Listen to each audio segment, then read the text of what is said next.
This is Barry Zalma on insurance. I'm an attorney who has retired from the practice of law and now spend my time as an insurance claims consultant and expert witness and author and producer of these videos. Today it's time to talk about how an insurance company deals with a claim for wrongful death. Wrongful death acts in all states provide a statutory cause of action for damages suffered as a result of the decedent's wrongful death to certain named beneficiaries, usually spouses, children, or parents. This is an independent cause of action belonging only to these beneficiaries. Until recently, most jurisdictions used the so-called pecuniary loss rule to limit such recovery to the pecuniary loss, the loss of income and wage contributions that the deceased would have made had he or she lived, resulting from the deceased's death. A plaintiff may recover damages for emotional distress flowing from a defendant's negligence notwithstanding the absence of physical injury. But these damages are recoverable only if the plaintiff has suffered a pecuniary loss and has suffered an injury to the person, albeit not physical. This is being rejected by many courts to allow recovery for non-pecuniary as well as pecuniary losses. The defendant or the defendant's insurer must attempt to predict both losses in evaluating a wrongful death case.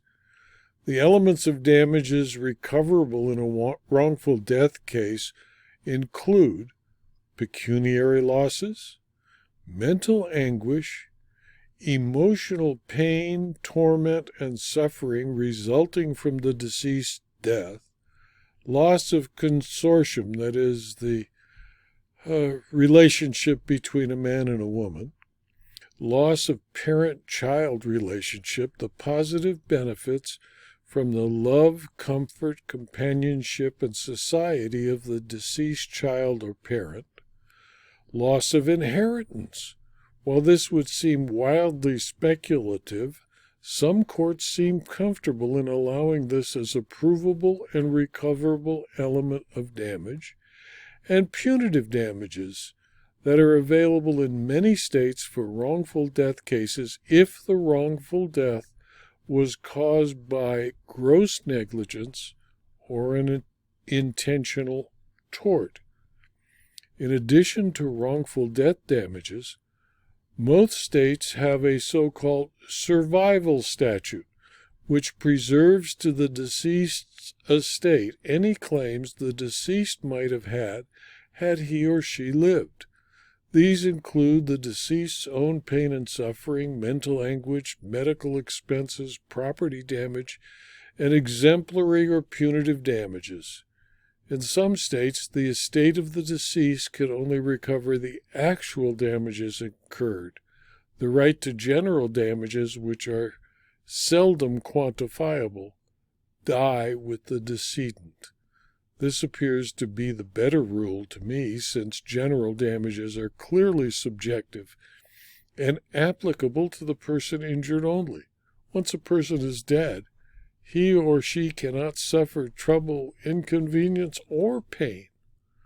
Some potential damages include enhanced risk of disease.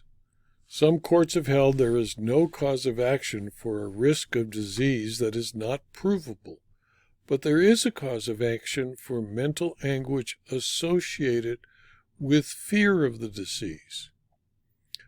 Bystander damages. This is a form of mental anguish that allows a claimant to recover from the defendant for the plaintiff's own mental anguish. Most courts that allow this type of damage require actual physical injury to a loved one or a close family relationship between the plaintiff and the loved one, such as a parent, a sibling, or a child. With very few exceptions, the presence of the plaintiff at the scene of the injury and actual observation of the injury while it takes place are also required in jurisdictions that allow this type of damage. In a case from my experience, a young child watching a speedboat race was injured in front of her mother when a boat went out of control and jumped up onto the beach where the child was and literally cut her in half. The mother's damages were almost impossible to ascertain, and during her deposition, the old, experienced defense lawyers who had seen all kinds of injuries in their experience literally broke down and cried with her. It was a case where the defendants worked very hard to hold the plaintiff down to what she asked for. So it depends on the scene, it depends on what the plaintiff saw and how badly the plaintiff was injured. Then there are extra contractual damages. Attempts have been made to expand the duty of good faith and fair dealing and the resulting tort damage to all contracts. These attempts have been resisted by the courts with few exceptions. Only the contracts that result from a special relationship, like the relationship between an insured and an insurer, have resulted in an extra contractual recovery. These include the fiduciary relationship of an executor to a beneficiary or of a trustee to the beneficiary. For example, under the Montana Survival Claim Statute, the decedent's minor children are his only intestate heirs, and they will receive any survival damages that are recovered upon administration of the estate. However, wrongful death damages are personal to the survivors. Such damages, when recovered, are paid without regard to the intestate succession statutes and are not controlled by the intestate succession statutes or by the decedent's will.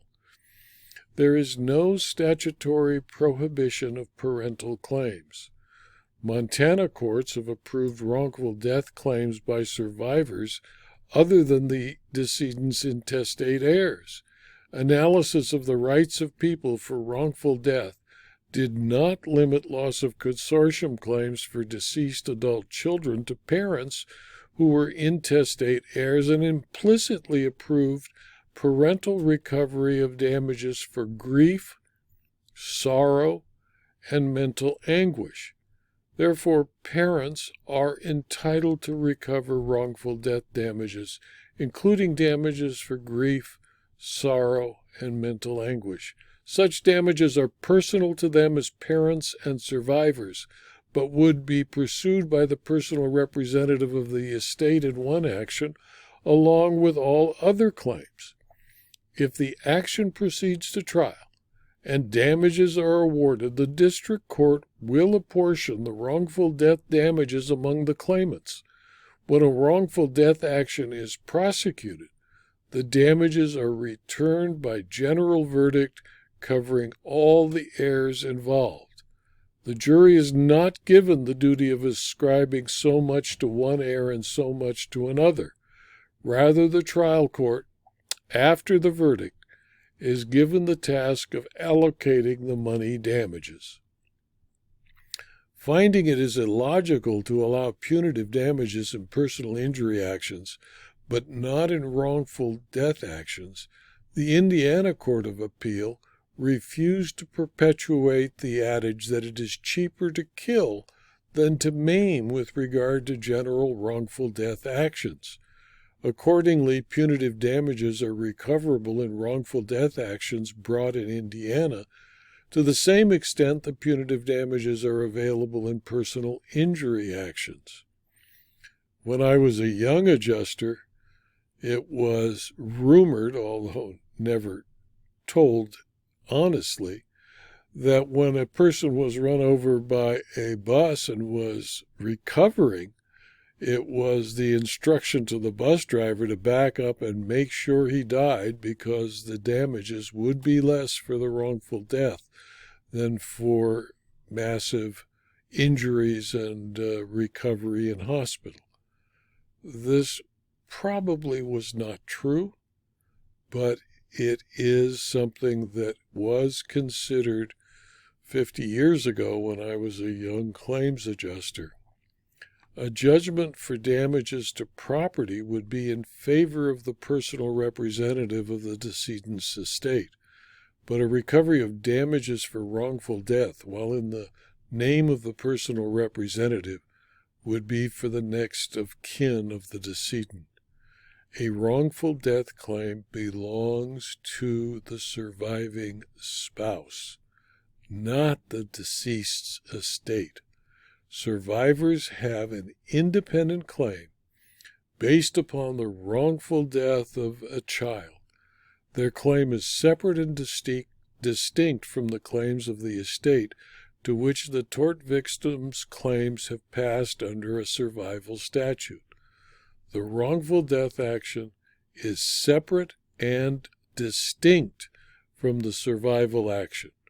Also, a survival action is a separate and distinct one from the cause of action purely statutory, which substantially follows the so-called Lord Campbell's Act of England in 1846, abolishing here and there the common law rule that for the death of a person there could be no damages recovered in favor of any survivor. This was the estate of Merrill versus Jarrick, a 1999 decision of the Wisconsin Court of Appeal, and Bartholomew versus Patients Comp Fund, a 2006 decision of the Wisconsin Supreme Court. This video was adapted from my book, Zelma on Insurance Claims, Part 107, Second Edition, one volume of the 10-volume work, Zelma on Insurance Claims, which is available as both Kindle books and paperbacks from Amazon.com. If you found this video to be of interest or useful to you or your colleagues, please pass it on. It's free. And please also subscribe to my Rumble channel, my YouTube channel, and my blog so that you can learn of future blog postings and future videos. Thank you for your attention.